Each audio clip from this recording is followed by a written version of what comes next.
Rentrons dans le vif du débat en posant un cadre, en demandant à un certain nombre de représentants d'institutions nationales, régionales et locales de nous expliquer comment ils appréhendent cet enjeu, la France agricole face à la sécheresse. Et donc je propose à Nathalie Bertrand, qui est arrivée, merci beaucoup Nathalie, just in time, Karine Bonassina, Mélanie Bonneau et Alain Alma à me rejoindre sur scène.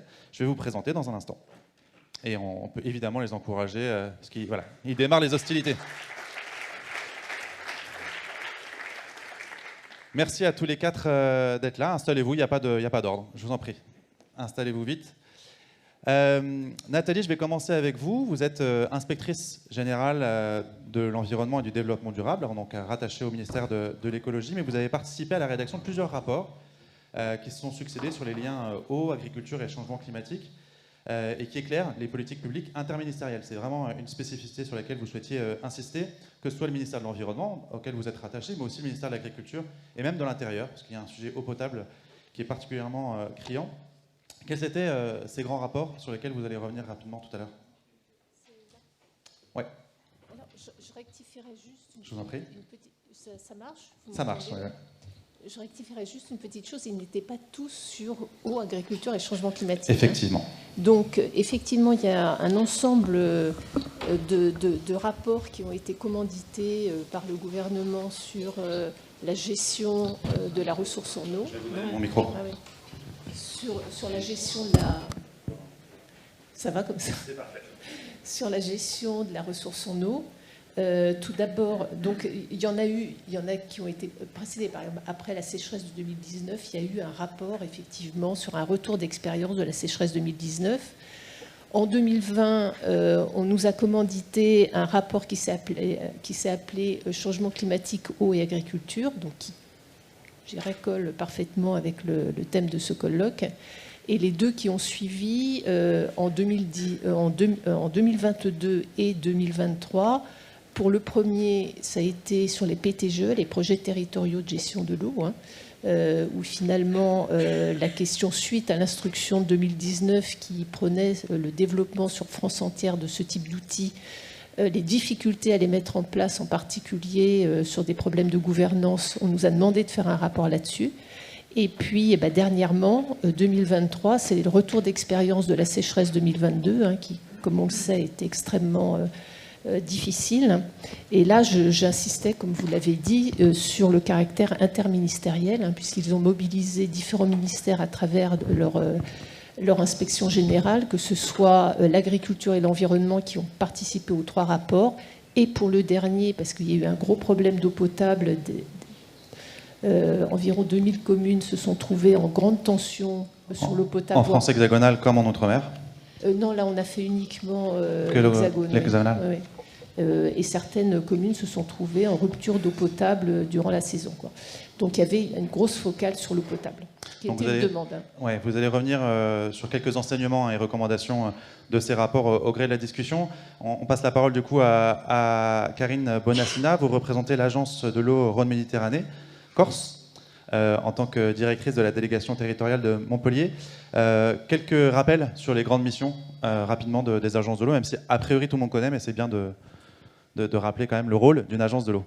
Bonjour, donc les agences de l'eau sont des établissements publics de l'État sous tutelle du ministère de la Transition écologique. Le fonctionnement de l'agence de l'eau est simple. L'agence de l'eau perçoit un impôt auprès de tous les usagers qui utilisent de l'eau. Et avec ce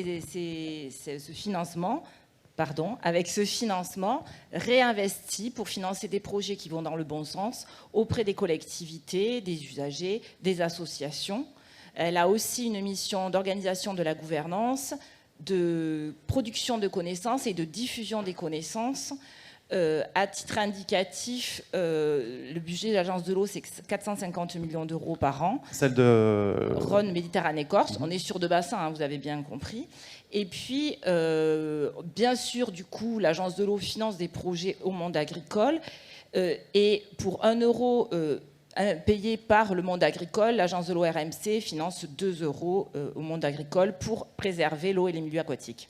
Merci beaucoup. Vous nous partagerez votre vision des enjeux, et notamment en matière d'adaptation au changement climatique, un sujet qui vous tient évidemment, comme à tous, particulièrement à cœur. Je retiens une phrase qu'on m'aviez dite quand on a préparé votre intervention: on ne pourra pas fabriquer l'eau qu'on n'aura pas. Et donc ce sera un des sujets sur lesquels on reviendra. Je passe la parole à directement Mélanie Bonneau. Mélanie, vous travaillez, vous, à l'agence d'urbanisme catalane Pyrénées-Méditerranée. L'acronyme, c'est ORCA. Vous êtes responsable du pôle transition écologique. Là aussi, quelques mots sur cette agence pour qu'on comprenne la complémentarité de vos positionnements respectifs. Oui, donc l'agence d'urbanisme catalane, c'est une association de loi 1901 qui regroupe un certain nombre d'organisations, à la fois l'État, la région, le département, les collectivités locales, mais on compte aussi les chambres consulaires et l'université de Perpignan parmi nos membres. C'est une structure d'ingénierie territoriale mutualisée qui regroupe un certain nombre de compétences. On est une trentaine de salariés. On a des architectes, des urbanistes, des géographes, des écologues, des agronomes, etc. Ouais, donc toute une alliance de compétences au service des collectivités membres. Et en fait, on accompagne essentiellement les collectivités locales dans un certain nombre de démarches, souvent des réflexions, des stratégies, tout ce qui est de l'ordre de la planification notamment.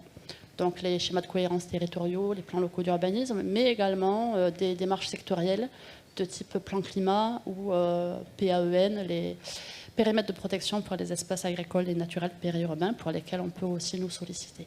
Donc vous maîtrisez tous ces acronymes et tous ces zonages qui se superposent les uns les autres, voilà, et toutes ces instances de gouvernance sur lesquelles on reviendra. Sur des territoires très différents, à la fois ruraux, périurbains, urbains, et on intervient dans les Pyrénées-Orientales, l'Aude et un petit peu le département de l'Hérault. Les Pyrénées-Orientales, on en parlait justement à l'instant. Donc je passe la parole à Alain Alma. Vous représentez la Chambre d'agriculture des Pyrénées-Orientales en tant que directeur général adjoint, et vous êtes chef du service territoire eau environnement. Là aussi, on est dans le thème. Avec vous, on va revenir surtout sur la façon dont la profession agricole et les acteurs de l'eau et de l'État ont géré ensemble et gèrent encore aujourd'hui les tensions sur l'eau dans les PO. Il y avait une sécheresse en 2022, mais qui se poursuit très largement en 2023. Justement, quelques mots sur l'agriculture des PO et cette dépendance à l'eau. Alors oui, effectivement, une dépendance forte qui n'est pas récente, hein, puisque de tout temps, les agriculteurs ont su gérer l'eau, ont su utiliser l'eau. Et c'est vrai qu'avec cette période de sécheresse exceptionnelle, depuis mars 2022, juin 2022, on est en sécheresse, et encore aujourd'hui, on est forcément très conscient que l'agriculture des PO est dépendante de l'eau, une grosse partie de l'agriculture des PO. Et la sécheresse qui a touché les cultures non irriguées montre bien que l'accès à l'eau est l'enjeu principal. Comment gérer les tensions ? En partageant les usages et en discutant bien en amont et de façon très transparente dans toutes les instances qui existent, qu'elles soient professionnelles, en interne. On a beaucoup discuté en interne sur justement comment partager l'eau, mais également avec les syndicats de bassin, avec tous les organismes qui gèrent l'eau, et dans le cadre des comités sécheresse, dans le cadre également des comités barrages, puisqu'on y reviendra, on a heureusement des réserves d'eau.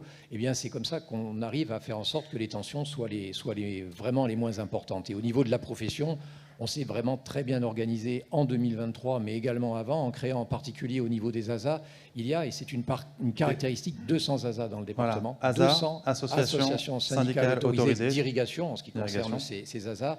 Et les fédérations par bassin ont vraiment été très utiles pour faire en sorte que les agriculteurs se concertent et se concertent aussi avec les autres usagers. Donc, partage des usages, et au niveau de l'agriculture, des tours d'eau. Et c'est comme ça qu'on a pu gérer du mieux possible, vraiment, dans la situation exceptionnelle, cette sécheresse et la suite. Donc on a avec vous donc un panel d'acteurs institutionnels, nationaux, régionaux, locaux. On va commencer par les recommandations issues du rapport sécheresse, qui ne sont pas que réchauffées, même si ça date de 2022. Il y a aussi des recommandations qui perdurent et dont les effets sont à faire perdurer au-delà de cette situation qui était conjoncturelle, mais dont les fondements, eux, sont bien structurels.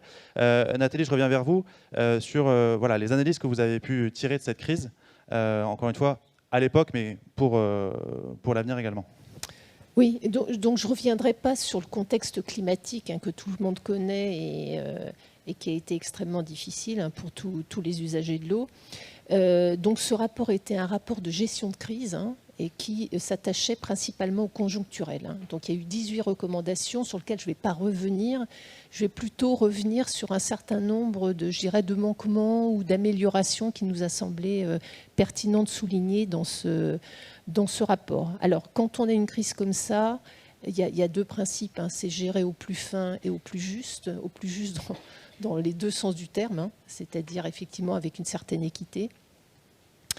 Et ça, on le fait sur l'ensemble de l'année, non pas sur les 3 mois de crise. C'est-à-dire que finalement, la gestion de l'eau, il y a aussi l'année hydrologique, ça veut dire toute la période de rechargement des nappes et puis la période de crise estivale. Donc, je dirais, cette gestion de la ressource en eau, elle doit se faire en continu et pas simplement sur 3 mois. Alors, il y avait 3 points sur lesquels je voulais insister. D'abord, la question de l'anticipation. Dans bien des cas, dans bien des départements, on a vécu un manque d'anticipation. Alors, il est de plusieurs natures. Tout d'abord, on a un certain nombre d'outils à disposition aujourd'hui, que ce soit des modélisations hydroclimatiques. Je pense par exemple, il y a des consortiums à la fois scientifiques et techniques qui offrent des modélisations qui sont quelquefois dans les déclenchements de restrictions utilisées, mais pas toujours. Je pense en particulier à Météo France qui en dispose, au BRGM qui a par exemple un outil qui s'appelle Météo des nappes, qui est capable de faire des projections sur l'évolution des nappes souterraines de 3 à 6 mois. Alors évidemment, c'est comme tout modèle, c'est pas des résultats absolus, mais il y a des adaptations effectivement sur des contextes locaux, mais en tout cas, ça fait partie du panel d'outils qui pourraient être mieux utilisés pour effectivement anticiper. Alors, cette anticipation aussi, c'est certaines données hydrométéorologiques qu'on pourrait mieux exploiter. Je pense en particulier au réseau ONDE qui est un réseau sur les étiages, sur des petits chevelus d'étiage de l'Office français de la biodiversité, qui pourrait, par anticipation sur les petits chevelus, permettre de voir ce qui va sur les grands axes se passer un petit peu plus tard. C'est également, donc il existe des comités de la ressource en eau qui existent dans chaque département. C'est des lieux où vont se prendre les décisions effectivement de restrictions, pas de seuil, c'est par des arrêtés cadres, mais en tout cas les décisions en matière de gestion, c'est là que ça va se prendre. Et on voit, alors que l'instruction du gouvernement de 2021 préconisé de réunir dès la fin de l'hiver ces comités, on voit que certains départements ont attendu des seuils d'alerte, de vigilance, voire d'alerte pour les réunir. C'est trop tard. Donc un enjeu d'anticipation voilà, un enjeu perfectible grâce à des données qui en plus sont disponibles. Un enjeu, vous alliez dire, d'optimisation. Certains départements l'utilisent déjà. C'est ça. Mais ce qu'on préconise effectivement, c'est que ce soit plus systématiquement fait. Il y a des outils, utilisons-le parce qu'il faut anticiper. Alors, je ne vais pas rentrer dans le détail, on a peu de temps. Donc, il y a aussi les questions d'optimisation, c'est-à-dire qu'aujourd'hui, il faudra avoir une meilleure connaissance des prélèvements, c'est-à-dire au jour le jour, au temps T. Actuellement, on est, quand il y a des compteurs, parce qu'on ne connaît pas toujours les prélèvements, mais quand il y a des compteurs, on le sait via les redevances à l'agence de l'eau, où on est tenu, alors dans certains secteurs particulièrement tendus, c'est plus qu'une fois l'an, mais on doit donner à l'agence de l'eau une fois l'an les résultats. C'est pas suffisant. Pour un bon pilotage, il faut connaître au jour le jour ces données-là. Et en fait, donc M. Alma l'a dit, il y a aussi la question de l'information et de la transparence, en particulier transparence quand il y a des dérogations pour un minimum d'équité entre les différents usagers. Mélanie, je vous passe la parole. On va tenter ce micro-là. Celui-là, on va voir s'il fonctionne. De votre côté, est-ce que vous avez été témoin de ce relatif défaut de données, de connaissances, notamment sur les prélèvements chez vos interlocuteurs qui sont les collectivités ? Oui. Alors c'est vrai que nous, à l'agence urbanisme, on ne gère pas les situations de crise. On est plutôt sur des réflexions stratégiques à long terme et prospectives. Néanmoins, on se confronte effectivement à des difficultés de disponibilité d'informations exploitable, j'ai envie de dire. On peut avoir accès à un certain nombre de données, mais on est quand même face à des lacunes. Notamment sur ces prélèvements en particulier? Alors, Sur les prélèvements en tout à général. fait. C'est-à-dire qu'aujourd'hui, concrètement, on n'a pas une connaissance précise et totale des prélèvements en eau sur l'ensemble des nappes et des cours d'eau du département des Pyrénées-Orientales. On a une donnée qui est partielle, alors qu'on sait très bien que pour bien faire, il faudrait avoir l'ensemble des données pour l'ensemble des usages, sur l'ensemble des ressources. Ces ressources sont interconnectées.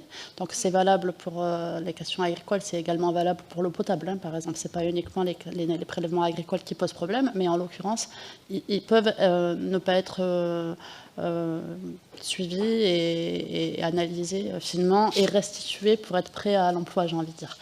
Donc ça, c'est une difficulté, sachant que ce qui serait pertinent, ce serait d'avoir cette évolution dans le temps et avoir des focus sur le pic de consommation et le moment de l'étiage.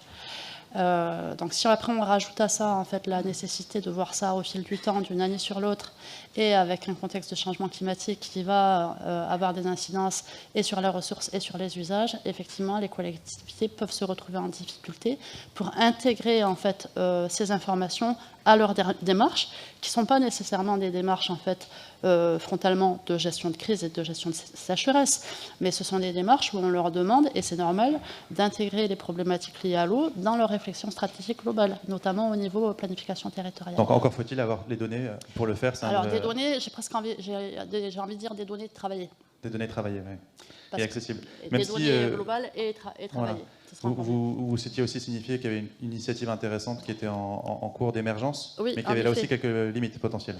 En effet, donc, sur le département des Pyrénées-Orientales, il y a plusieurs initiatives intéressantes, mais effectivement, on peut souligner l'émergence d'une initiative qui s'appelle Horizon 2070, qui fédère l'ensemble des bassins versants du département et qui va permettre d'avoir une meilleure connaissance sur à la fois les usages et la ressource, et ce, dans une dynamique prospective. Néanmoins, à l'heure actuelle, ce qui est prévu, c'est que le premier rendu soit à une échelle de bassin versant. Et donc, on ne sait pas si ce sera à une échelle géographique suffisante pour répondre aux besoins des collectivités. Donc, peut-être qu'on sera amené après à faire des focus et des approfondissements pour disposer d'une information plus complète et plus exploitable. Merci. Nathalie, de votre côté, je reviens vers vous. Le rapport sécheresse se penchait par ailleurs sur des critères de déclenchement des mesures de restriction et le contenu et l'efficacité de ces mesures, en particulier pour l'agriculture. Vous disiez qu'il faut anticiper, mais une fois qu'on a pu anticiper, il faut aussi agir et parfois restreindre les usages. Voilà, alors il ne s'agit pas uniquement de l'agriculture, c'est multi-usage, comme vous l'avez signalé tout à l'heure. De souligner 3 fois. Donc, tout ce qui il y a des étapes dans le niveau de gravité. Donc, on passe de la vigilance à l'alerte renforcée, puis la crise. Et qu'effectivement, ce sont des arrêtés cadres, principalement départementaux, qui vont fixer les critères et les seuils utilisés. Alors, c'est vrai que ce qu'on a observé, c'est une situation extrême dans la mise en œuvre de tout ça. On a observé une situation très disparate en France qui a suscité un certain nombre de recommandations. Alors, sans vouloir être trop longue, parce que je vois qu'on est pressé par le temps, je dirais simplement que la question d'efficacité aussi, c'est le délai qu'on met entre le dépassement de seuil et puis l'adoption des mesures de restriction. Et là, on voit des choses extrêmement, pour différentes raisons sur lesquelles je ne reviendrai pas, mais extrêmement variées en France. C'est-à-dire ça peut aller à 1 semaine, 10 jours. Et ce qu'on préconise dans le rapport, c'est de ne pas dépasser 3-4 jours maximum entre le moment où on dépasse le seuil et le moment où on adopte les restrictions. Parce qu'effectivement, c'est là aussi l'efficacité d'une mesure de restriction, c'est quand elle est appliquée immédiatement. Oui, sinon la situation peut s'aggraver au fur et à mesure et c'est encore plus difficile à rattraper. Alain, justement, en reprenant ce micro-call-signe, on va dire, de votre côté, quelles leçons la profession tire de cette période et puis encore une fois, qui se prolonge aujourd'hui en termes de gestion des prélèvements et des restrictions ? Oui, alors elles sont nombreuses. Hein. On a beaucoup d'enseignements de ces situations, mais on va effectivement en trier quelques-unes. Alors, d'abord, le rôle très important pour l'utilisation des ressources, des réserves de nos barrages, de nos bassines, de nos retenues collinaires. Le vocabulaire est très riche. Et on l'a bien vu, dans une situation extrêmement difficile. On a 250 mm d'eau qui est tombée au niveau pluviométrie. Bien, ces réserves d'eau ont été très utiles. On a vu d'ailleurs qu'elles s'étaient remplies pour certaines en 2 orages. Donc ça veut dire que même si effectivement au départ elles ont plutôt grise mine par rapport au niveau, eh bien une pluviométrie normale, ne serait-ce que normale, permet de les remplir, d'où l'utilité de ces réserves. Donc utiliser ces réserves d'eau et les utiliser de la façon la plus fine possible. Je rejoins ce que vous disiez à l'instant, il faut anticiper. Et on a bien vu, et c'est une leçon qu'on a pu tirer de cette année, qu'en gérant ça de façon très fine, en anticipant. On a fait par exemple une lâchure exceptionnelle d'un barrage, sans lâcher trop parce qu'il fallait garder de l'usage d'eau potable. On a pu préserver, recharger les nappes et préserver la vie des vergers. Il ne s'agissait pas de préserver la production, mais il s'agissait de sauver les vergers et de pouvoir irriguer en une quinzaine de jours ce que les gens n'auraient pas pu faire s'il n'y avait pas eu cette réactivité. On a vu aussi le rôle, alors pour nous ce n'était pas une découverte, c'est le rôle des canaux d'irrigation dans la recharge des nappes. À partir du moment où on a eu suffisamment d'eau pour pouvoir faire fonctionner les canaux, on a vraiment insisté pour que les canaux puissent fonctionner. Et ensuite, on a vu, et les communes nous ont remerciés, on a vu que certains forages d'eau potable, tout d'un coup, redevenaient actifs. Ce n'est pas une surprise pour les agriculteurs, mais c'est quelque chose qui a pu être démontré, qui est partagé, sur lequel un certain nombre d'expérimentations vont être faites, mais il faut vraiment étendre ça. Sur le plan de la restriction en tant que telle ? Alors voilà, effectivement, autre leçon, et j'y venais, la leçon, c'est qu'on a besoin d'eau. C'est qu'on a besoin d'eau, les agriculteurs le savent, et on a eu des restrictions très fortes, jusqu'à, alors 100% pour ceux qui n'ont plus eu d'eau, forage à sec, rivière à sec, on a eu l'Agly qui a été à sec, qui d'ailleurs l'est toujours, hein, sur une grosse partie de son lit, en particulier la partie de la plaine qui irrigue potentiellement l'agriculture, des restrictions fortes, au minimum 50%, c'est-à-dire qu'on irrigue à peu près la moitié de ce qui est disponible, donc ça veut dire tout de suite pénalité pour la production agricole, pénalité pour les revenus et mise en danger d'un certain nombre de vergers, puisqu'il y a eu de la mortalité dans une procédure de calamité, perte de fonds. Donc, la leçon, c'est que sans eau, pas d'agriculture durable. On parle souvent de l'agriculture durable. L'agriculture durable, elle passe par l'irrigation chez nous, et je pense dans pas mal de secteurs. C'est déjà par là qu'il faut commencer. Et puis effectivement, vraiment, réactivité, gérer la moindre goutte d'eau et faire en sorte qu'avec des restrictions agricoles, les restrictions aussi au niveau des usagers autres, les potagers qui n'ont pas été irrigués, et puis des restrictions au niveau du milieu, on arrive quand même à gérer une situation qui était, au mois de février, catastrophique. Et puis, vous l'avez dit tout à l'heure, hein, un enjeu aussi de fédération des différentes ZAZA, parce qu'il y en a quand même beaucoup dans les PO. 200, voilà. C'est, je pense, assez important. C'est pas d'ordre de grandeur dans les autres départements, mais le fait qu'il y ait des fédérations permettait d'avoir pour les autres acteurs parties prenantes du territoire des interlocuteurs en nombre plus limité. J'imagine que ça a servi aussi à faciliter la coordination. Absolument. Au-delà de cette situation de crise, il y a un enjeu évidemment plus globalement, et c'en est là qu'une illustration, mais un enjeu d'adaptation structurelle au changement climatique. Et c'est un point sur lequel, Karine, vous souhaitiez évidemment revenir. Oui. Donc effectivement, on voit que le nombre de sécheresses se multiplie, qu'on a des sécheresses de plus en plus importantes et plus longues, mais on sait qu'on a, en tout cas pour nos bassins méditerranéens, un déficit structurel, donc un déficit structurel qu'on a commencé à avoir au début des années 2000. C'est ça qui n'est pas nouveau, quoi. Qui n'est pas nouveau. On sait donc par exemple sur le bassin versant méditerranéen d'Occitanie, depuis 2008-2009, on sait qu'il y a 81 millions de mètres cubes de déficit sur le milieu superficiel et 3 millions de mètres cubes de déficit sur les nappes. Donc c'est pas tant s'adapter au changement climatique, c'est s'adapter au climat. déjà actuel. Déjà, Qui est en train de changer. il faut rétablir l'équilibre entre la ressource et les usages pour avoir des milieux qui fonctionnent. Et c'est l'objectif des plans territoriaux de gestion de l'eau qui ont été mis en place donc sur le bassin méditerranéen d'Occitanie. Ils sont tous en place sur les bassins déficitaires, hein, donc presque tous les bassins sont déficitaires, je vous le disais. Donc ces plans territoriaux de gestion de l'eau, il y a une gouvernance qui est mise en place avec une stratégie qui est discutée et des actions qui sont proposées. Donc les PTGE qu'on a aujourd'hui n'anticipaient pas l'adaptation au changement climatique, ça il faut le faire, et l'étude Horizon qui est conduite dans les Pyrénées-Orientales a cet objectif de donner des éléments pour les partager et ensuite faire évoluer les PTGE actuels vers des PTGE qui intègrent l'adaptation au changement climatique. Sachant que 50%, hein, je crois, des budgets aujourd'hui en Occitanie sont consacrés à cette question spécifiquement de l'adaptation. Alors, effectivement, donc, ce qui est important de retenir aussi, c'est qu'il y a des solutions. Hein. C'est vrai que c'est plutôt des on va en avoir toute la journée. Il y a des solutions. Et qu'il y a quand même une prise de conscience. Donc l'objectif de l'agence de l'eau RMC, c'était que 40% de ses budgets soient dédiés à l'adaptation au changement climatique. Aujourd'hui, on est plutôt à 50%, même à 57% pour les bassins méditerranéens d'Occitanie. Donc on voit qu'il y a une vraie prise de conscience avec des actions qui se mettent en place. Mais aujourd'hui, il faut aller plus vite et plus fort pour s'adapter au changement climatique. Nathalie, de votre côté, justement dans le rapport de 2020 que vous citiez sur, là pour le coup, le sujet agricole en particulier, il y avait donc un focus fait sur justement cet enjeu d'adaptation des systèmes agricoles à la question du changement climatique. Oui, alors je voudrais juste aller dans le sens de ma voisine en disant que bon, il y a un maître mot qui est celui de sobriété tous usages, avant d'aller sur l'agriculture. Alors effectivement, ce rapport changement climatique, eau et agriculture était vraiment ciblé sur la question que vous posez là, et donc a été publié. Donc là, je vais donner 3 points forts du rapport, me semble-t-il, et j'enjoins les personnes de l'assistance à aller lire ce rapport qui est public, comme tous les rapports publiés. Alors, le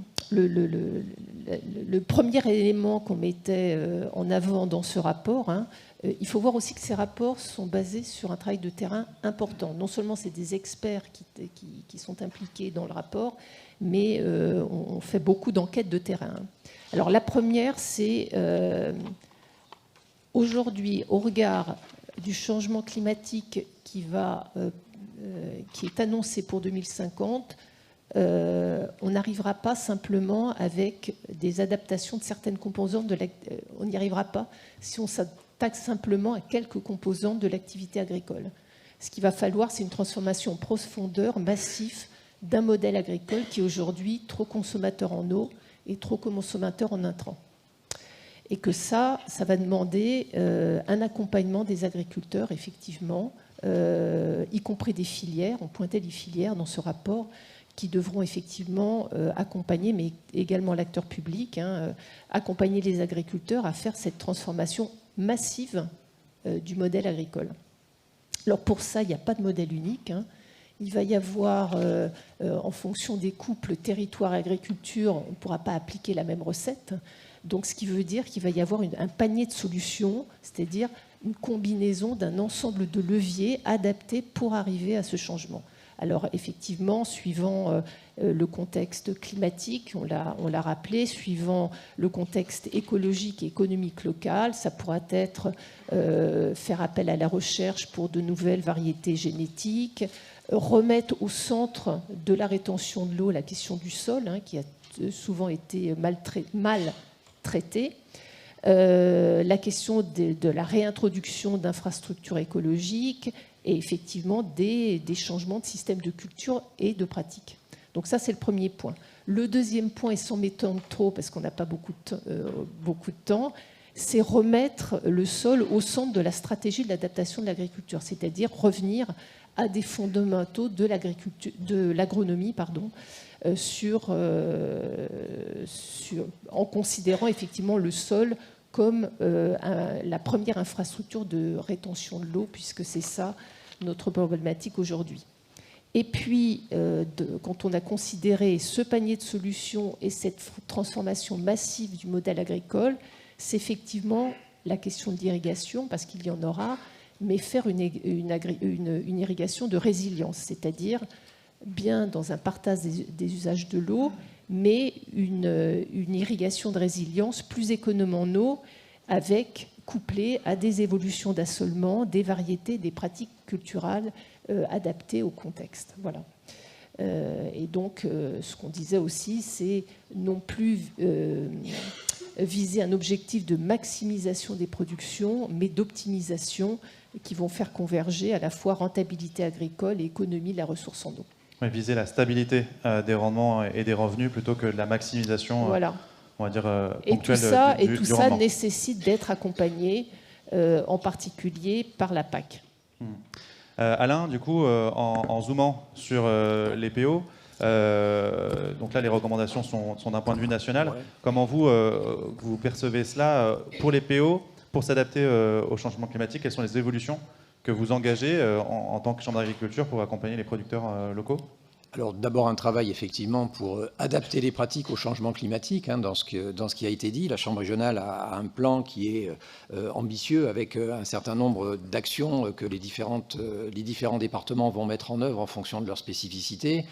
Alors, nous, au niveau de la DPO, l'irrigation étant quelque chose qu'on utilise, il y a optimiser les techniques d'irrigation. Et il y a un certain nombre d'ASA, on en parlait tout à l'heure, qui déjà ont prévu qu'au niveau de leur règlement, par exemple, telle culture ne pourrait plus être irriguée en gravitaire, avec des économies d'eau là immédiates lorsqu'on passe, par exemple, l'artichaut du gravitaire au goutte à goutte. Il y a aussi, et ça s'est vu cette année, mais les années précédentes aussi, parce que comme vous le disiez, c'est pas nouveau ce changement climatique, des assolements qui sont différents. Bon, alors le maïs, on n'en avait pratiquement pas, on n'en a pratiquement plus maintenant aujourd'hui, on remplace par des légumineuses et donc modification. Donc il y a déjà des changements d'assolement, de rotation qui sont engagés. D'assolement sur des surfaces qui sont peu importantes pour les PO. En ce qui concerne quand même les vergers, on a adaptation effectivement des pratiques. On a également des variétés qui vont arriver un petit peu plus tôt, donc qui vont demander un petit peu moins d'eau et même beaucoup moins d'eau lorsqu'on va se retrouver en période estivale. Donc il y a tout cet aspect-là qui a vraiment bien entendu commencé. Ce qu'il faut, c'est donner des perspectives aux agriculteurs. C'est-à-dire que les agriculteurs, il faut qu'on leur donne des perspectives effectivement dans l'évolution de leurs pratiques, mais aussi dans l'accès à l'eau. Et on parlait tout à l'heure d'Horizon 70. Il y a une autre étude qui a été lancée par le syndicat des nappes qui viendra compléter Horizon 70. Et la Chambre d'agriculture, avec les mêmes partenaires, lance une étude qui est quelque chose qui correspond finalement à la continuité de votre colloque, c'est-à-dire essayer de voir quels sont les aménagements qui vont être nécessaires pour justement répondre à la question quels besoins et quelles ressources. C'est le schéma directeur des eaux brutes agricoles et ces trois réflexions à des échéances différentes, mais qui vont se conduire dans un même temps, vont pouvoir faire en sorte d'apporter pas mal de réponses à un certain nombre d'interrogations qui ont été évoquées là et qui seront sûrement évoquées lors du colloque. Et donc c'est autant d'éléments qui vont nourrir des démarches de gestion collective de l'eau, mais qui dit gestion collective dit gouvernance. On l'a vu, un rôle de l'agence de l'eau, c'est d'animer cette gouvernance, mais c'est une gouvernance qui n'est pas toujours évidente, et je voudrais faire réagir Karine, mais avant ça, Mélanie, sur un retour d'expérience que vous pourrez évidemment compléter. Comment les collectivités gèrent cette question de la gouvernance de l'eau? Comment elles s'insèrent dans les différentes instances? Comment elles le perçoivent, les cadencements, etc. Alors, de façon générale, il y a un certain nombre de textes et de démarches qui permettent en fait une articulation des politiques de l'eau et des politiques territoriales autres. Néanmoins, c'est pas évident en pratique. Pour donner un exemple, tous les bassins versants, toutes les masses d'eau ne sont pas couverts par des schémas d'aménagement et de gestion des eaux. Donc quand vous avez un schéma d'aménagement et de gestion des eaux, vous avez un SAGE, vous avez une commission locale de l'eau. Cette commission locale de l'eau, c'est l'instance de gouvernance multi-acteurs qui permet d'assurer le dialogue. Tous les bassins versants ne sont pas couverts par des SAGE. Donc ça, c'est le premier élément. Donc on peut avoir des difficultés à avoir le bon interlocuteur en face et le temps aussi du dialogue. Il faut aussi souligner que quand bien même les sages s'imposent aux démarches de planification territoriale, les structures de gestion de bassins versants ne sont pas considérées comme des personnes publiques associées, qui sont la liste des personnes pour lesquelles on a obligation de consulter pendant la démarche d'élaboration des documents d'urbanisme. Donc ça ne veut pas dire qu'on ne peut pas le faire, mais ça n'aide pas. L'autre difficulté... Donc il peut y avoir, voilà, on va dire un défaut de cohérence ou d'articulation plutôt entre des sages et des documents d'urbanisme. Encore une fois, sur le papier, si on veut bien faire, on peut y arriver. Ça, c'est mon avis personnel. Mais si pour une raison ou pour une autre, le dialogue est pas fluide, cette lacune, on va dire, réglementaire n'aide pas. Donc, quand le bassin versant, ce qu'il faut quand même saluer, c'est qu'il y a eu une grande progression au niveau de la structuration des bassins versants sur les 15 dernières années, notamment dans le département des Pyrénées-Orientales. Donc aujourd'hui, on a des syndicats, ce qui n'était pas forcément le cas il y a 15 ans. Donc on a quand même des instances avec des élus qui peuvent siéger dans les différentes instances de gouvernance. Des établissements publics de bassins ? Alors non, chez nous, ce n'est pas le cas. Les structures gestionnaires de bassins versants n'ont pas été identifiées, n'ont pas été reconnues en qualité d'EPAGE ou de PTB, et du coup, elles ne sont pas personnes publiques associées. D'accord. Et elles n'ont pas toutes choisi de se lancer dans des sages. Parfois, on a des cartes qui sont trompeuses parce qu'on a l'impression que le territoire est couvert, mais en fait, on cumule la strate souterraine avec la strate superficielle et ça donne pas à voir les lacunes. Donc ça, c'est une difficulté qu'on peut avoir. L'autre difficulté qu'on peut avoir, c'est qu'à la décharge des collectivités, tout ceci est quand même très lourd. Ce sont des démarches qui sont complexes. Ce que vous dites, on l'illustre bien. Parce que je ne suis pas sûr que tout le monde perçoive la finesse de votre propos sur les différentes instances, mais ça prouve bien, encore une fois, ça illustre bien cette relative complexité. Et donc on a du mal à articuler en fait, les réflexions et à nourrir le dialogue dans des contextes où tout le monde court après le temps, où on nous demande de faire des études dans les études, de couvrir l'ensemble des thématiques. Et il faut aussi souligner que les différentes démarches ne se font pas selon les mêmes calendriers et ne se font pas selon les mêmes périmètres. Donc tout ceci n'aide pas et il y aurait à gagner à renforcer le dialogue, à renforcer les échanges. On peut aussi souligner que parfois ce sont les mêmes élus qui siègent dans les différentes instances, mais parfois pas. Et quand bien même ce sont les mêmes élus, l'articulation ne se fait pas forcément toujours de manière optimale. Dans les institutions comme dans les entreprises. À mon sens, il y a une marge de progression sur le sujet de la gouvernance et de l'articulation des démarches. Et Karine, évidemment, je vous laisse réagir à cela pour nous préciser comment l'Agence de l'eau perçoit cette relative complexité qui s'impose aussi à vous en tant qu'organisme territorialisé, avec justement, j'imagine, une volonté d'améliorer cette gouvernance locale de l'eau.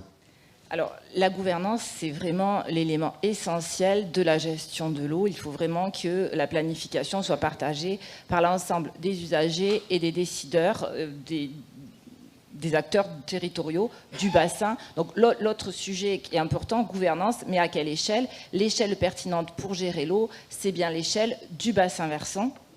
Et donc, il y a effectivement sur certains bassins des sages qui sont mis en place. Ce n'est pas le cas pour tous les bassins. Mais c'est pas une obligation.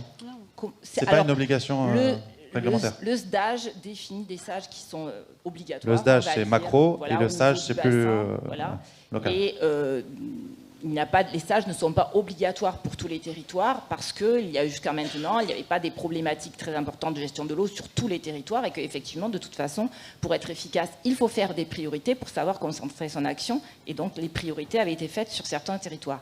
Il n'empêche que sur ce sujet de gestion quantitative, je vous le disais, on a bien des PTGE sur l'ensemble des bassins qui sont aujourd'hui déficitaires du pourtour méditerranéen. Et ces PTGE sont construits sur un mode de gouvernance qui est grosso modo celui du SAGE, puisqu'on a des décideurs, des élus, des représentants de l'État, des usagers et le tissu associatif qui est présent. Alors, il faut bien sûr garder, pour se projeter et planifier l'adaptation au changement climatique, ce territoire de réflexion qu'est le territoire du bassin versant et bien sûr cette gouvernance adaptée, sans laquelle on ira forcément vers des conflits d'usage. Et j'allais dire, il faut savoir partager la ressource, mais il faut savoir garder de la ressource pour les milieux, puisque c'est qu'en ayant de l'eau dans les milieux qu'on aura des milieux résilients au changement climatique et donc la biodiversité qui nous fait tous vivre. Oui, c'est autant de conditions pour nous permettre derrière de nous adapter. Ces PTGE ont fait l'objet justement de travaux à l'échelle du ministère. Cette fois-ci, alors, interministériel ou que ministère? Non. Toujours interministériel. Et avec un enjeu d'utiliser ces outils, les PTGE. On aura toute une présentation tout à l'heure d'analyse critique de ces PTGE. Mais voilà, le message politique, au sens noble du terme, associé à ce rapport, c'était que c'était le bon outil pour redynamiser la gestion territoriale de l'eau. Je ne sais pas si c'est le bon outil, en tout cas ça se voulait être un outil. Alors ce que vous appeliez PTGE, c'est ce qu'avait mis en place l'Agence de l'eau Rhône-Méditerranée-Corse, qui est le PGRE en fait. Voilà. Le micro. Voilà, le micro. En fait, nous, on a... Historiquement, un PRGE... En fait, historiquement, sur le bassin Rhône-Méditerranée ont été mis en place ces outils de gestion collective, Vous aviez de l'avance, de gestion quantitative, qu'on a appelé localement des PGRE, plans de gestion de la ressource en eau. Et ces PGRE aujourd'hui ont inspiré les PTGE, mais nous, finalement, on les appelle PTGE, même s'ils n'ont pas aujourd'hui ce volet adaptation au changement climatique dont je vous parlais précédemment. Et qui est, sur lequel vous insistiez. C'est-à-dire que les PTGE, par rapport à l'outil mis en place par l'agence Rhône-Méditerranée-Corse, a une dimension prospective qui n'avait pas l'outil initial. Voilà, qui n'avait pas l'outil initial. Et en fait, ces PTGE, suite à un rapport de 2018 qui s'est appelé le rapport Biche, qui a préconisé la mise en place de ce type d'outil qui se voulait souple, permettant aux acteurs de se réunir dans une scène de débat et d'accord autour d'un état initial. Et donc, notre mission, et donc il y a eu une instruction de 2019 du gouvernement qui a demandé le déploiement France entière de ce type d'outillage. Et donc nous, on nous a demandé en 2021, de nous intéresser à la difficulté justement de déploiement massif, je dirais, de ce type d'outils, puisqu'il y a des résistances. Alors on voit que dans le bassin Rhône-Méditerranée-Corse, ces premiers outils mis en place ont fait une espèce d'acculturation des territoires qui ont déjà l'habitude d'un dialogue, pas forcément de se projeter par rapport à un changement climatique, mais qui ont déjà une culture du discuter ensemble, de l'échange, etc. Mais ce qu'on a mis en évidence, c'est un certain nombre de difficultés de mise en place du processus, qui est vraiment un processus de gouvernance, c'est-à-dire arriver à mettre autour de la table l'ensemble des acteurs, y compris ceux des milieux, qui sont souvent oubliés, cranter à chaque fois qu'on prend une décision, c'est-à-dire ne pas revenir en arrière, se mettre d'accord sur un état initial et que cet état initial soit complet, ce qui est souvent pas le cas et qui pose des problèmes au fur et à mesure du dispositif. On est même venu pour accroître l'efficacité de démarches collectives, proposer des contrats multi-acteurs aux agricultures. Voilà, ça a été une des recommandations de ce rapport. Donc on insistait vraiment sur les étapes et sur la gouvernance. Et ce qui a donné d'ailleurs l'instruction, alors je parle beaucoup de textes, mais bon, c'est ça qui fait foi après, de janvier 2023, qui donnait effectivement un certain nombre de recommandations dans la marche à suivre pour réaliser ce genre de projet. Et vous proposez que les collectivités puissent assurer le portage de telles démarches ? Les collectivités et l'État apportent assistance dans la gouvernance de les services de concentré de l'État, je veux dire. Et après, quelquefois, se pose la question du porteur de projet. Qui porte ce projet-là ? Voilà, et donc vous proposiez potentiellement que les collectivités puissent prendre en charge plus directement à la fois ces projets-là, mais aussi la maîtrise d'ouvrage d'infrastructures liées à la gestion quantitative de l'eau. Ça a été, pas systématiquement, mais dans certains cas, effectivement, une proposition. Et du coup, Mélanie, je reviens vers vous. Encore une fois, vous nous partagez un retour d'expérience de votre collaboration avec des collectivités ou au service de collectivités. Encore faut-il que ces collectivités en aient les moyens techniques, humains, compétences, connaissances. C'est un point sur lequel on insistait aussi en introduction tout à l'heure. Oui, en effet, elles ne sont pas du tout dotées des mêmes compétences selon les territoires. On a clairement des territoires qui sont peu dotés de compétences humaines et pour lesquels ça va être plus difficile d'aller sur tous les sujets. Donc, de la même façon, il va y avoir des priorités. Elles peuvent faire appel à des bureaux d'études ou à des structures d'ingénierie territoriale comme la nôtre. Mais du coup, ce n'est pas tout à fait la même chose en termes de montée en gamme en termes de compétences en interne. Donc un enjeu d'accompagner cette montée en compétences des collectivités, et notamment sur les questions agricoles qui sont au croisement des différents enjeux que doivent traiter les collectivités locales. Oui, effectivement, en fait, quand on se pose la question de savoir si la collectivité doit aller sur la thématique de l'eau, l'agriculture et du changement climatique, si on regarde uniquement quelles sont les compétences qui sont dédiées à chaque collectivité, on comprend bien que c'est des sujets qui sont majeurs et qui sont au cœur d'un certain nombre de compétences obligatoires, qui plus est sur les compétences facultatives. Donc, notamment les intercommunalités, elles sont en charge du développement économique. Bien souvent, la question agricole est quand même un petit peu... oui, mais elle est très peu considérée. La collectivité peut se consacrer essentiellement aux zones d'activité économique sur lesquelles elle va pouvoir influencer et elle ne va pas forcément s'atteler à la question de l'agriculture. La collectivité, elle est en charge des questions eau potable, assainissement, elle a la compétence GEMAPI, elle a la compétence urbanisme, aménagement du territoire. Et depuis 2015, avec la loi sur la transition écologique et la croissance verte, les EPCI ont été reconnus comme chefs d'orchestre de la transition énergétique, avec l'élaboration des plans climat qui doivent comporter un volet adaptation. Donc on voit bien qu'en fait, tout concourt à ce qu'elles prennent peut-être plus en main ces sujets-là, et que pour cela, elles se dotent des compétences nécessaires. Alors ça peut être effectivement externalisé ou mutualisé, mais il y a souvent un déficit de moyens et de temps et de budget, en fait, pour arriver à couvrir tous les sujets qui sont au centre des préoccupations des collectivités, avec des dotations qui sont petites et qui sont plutôt en train de se réduire. Donc c'est des difficultés pour les collectivités locales. Oui. Pour conclure cette table ronde, Karine, de votre côté, j'imagine que fort de ces constats, l'Agence de l'eau produit des outils, des démarches, de l'ingénierie mise à disposition de ces collectivités et des autres acteurs du territoire. Alors déjà, l'Agence de l'eau finance. Ouais. Donc il y a des syndicats de rivières, il y a des collectivités, mais il y a des syndicats de rivières ou de bassins. Et l'Agence de l'eau finance les études, finance l'étude Horizon, finance le schéma d'eau brute agricole, finance aussi des postes d'animateurs des PGRE, PTGE dont je parlais tout à l'heure. Donc il y a des moyens qui sont mis en place sur les qui sont mis à disposition des territoires pour se lancer dans ces démarches-là. Et tout ça s'inscrit dans le cadre d'un plan de bassin d'adaptation au changement climatique. Exactement. Donc, en 2014, l'agence de l'eau RMC a lancé le premier plan de bassin d'adaptation au changement climatique. Aujourd'hui, ce plan de bassin, au regard des nouvelles données et des travaux du GIEC, est en cours de révision. Donc, on aura un nouveau plan de bassin d'adaptation au changement climatique en fin d'année. C'est un document qui n'est pas prescriptif, mais qui identifie les territoires les plus vulnérables. Donc, au regard de 5 enjeux, la baisse de la disponibilité en eau, l'assèchement des sols, la détérioration de la qualité des eaux, moins d'eau, plus de risques d'eutrophisation, la perte de biodiversité et bien sûr l'amplification des risques naturels. Donc le plan de bassin d'adaptation au changement climatique définira les territoires qui sont les plus vulnérables à ces 5 enjeux et mettra en face des paniers de solutions et 30 défis pour arriver à s'adapter plus vite et plus fort au changement climatique. S'adapter plus vite et plus fort au changement climatique. Beau mot de la fin, c'est aussi un enjeu pour les systèmes agricoles et donc ça va être tout l'objet de la journée du jour. Merci à tous les 4 pour cette discussion introductive. On peut les applaudir pour les remercier d'avoir joué le jeu.